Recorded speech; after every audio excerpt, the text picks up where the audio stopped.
കൊല്ലണം. മുൻകുരുത്തിക്കിനെ കൊല്ലണം. അല്ല, എങ്ങനെ കൊല്ലുന്നത്?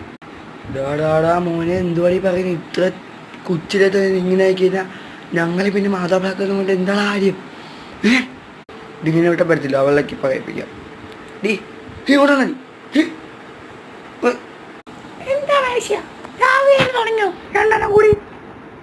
എപ്പോഴും ഉള്ള പരിപാടിയാ രണ്ടെണ്ണം കൂടി. ആന്നേ ഒന്നും സംഭവിച്ചില്ല. സംഭവിക്കാതിരിക്കാൻ വേണ്ടി പറഞ്ഞേ ഉള്ളൂ. ആ ഫോണിൽ കൊണ്ട് എടുത്തടി. അപ്പാപ്പനെ വിളിക്കണം. അപ്പാപ്പൻ്റെ കയ്യിലാണെങ്കിലും ഇവനെ നൈസായിട്ട് ഒതുക്കാനുള്ള എല്ലാ കാര്യങ്ങളും അപ്പാപ്പൻ്റെ കയ്യിലുണ്ട്. അപ്പാപ്പൻ്റെയും ഉജ്ജ്വാലൻ. ഹലോ ഉജ്ജ്വാലിൻ്റെ അപ്പാപ്പ. അപ്പാപ്പൻ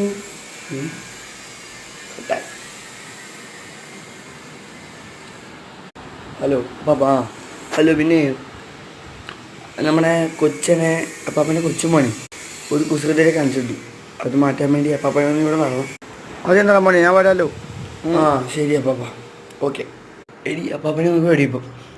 ഇപ്പം ഇവൻ്റെ എല്ലാ കാര്യങ്ങളും അപ്പാപ്പൻ നോക്കുള്ളൂ. നിങ്ങൾ കണ്ട് മക്കളെ, എന്താണ് പ്രശ്നം? വല്ല തട്ടിപ്പതുകെല്ലാം ആണേ. അങ്ങനത്തെ വല്ല പണിയാണ് നിനക്കൊക്കെ പണി വന്നിട്ട് ഞാൻ പോവേ. അപ്പാപ്പ കാര്യം അറിയാതെ സംസാരിക്കും. ഇവിടെ ആ കൊച്ചൻ്റെ കാര്യം പറയാൻ വേണ്ടിയാണ് ഞാൻ ഈ വിളിച്ചു വരുത്തത്. എങ്കിലേ പറ, പെട്ടെന്ന് പറ. ഇപ്പം പറയാൻ സമയമില്ല. അച്ഛൻ നാളെ വാ, നമുക്ക് നാളെ ഡിസ്കസ് ചെയ്യാം.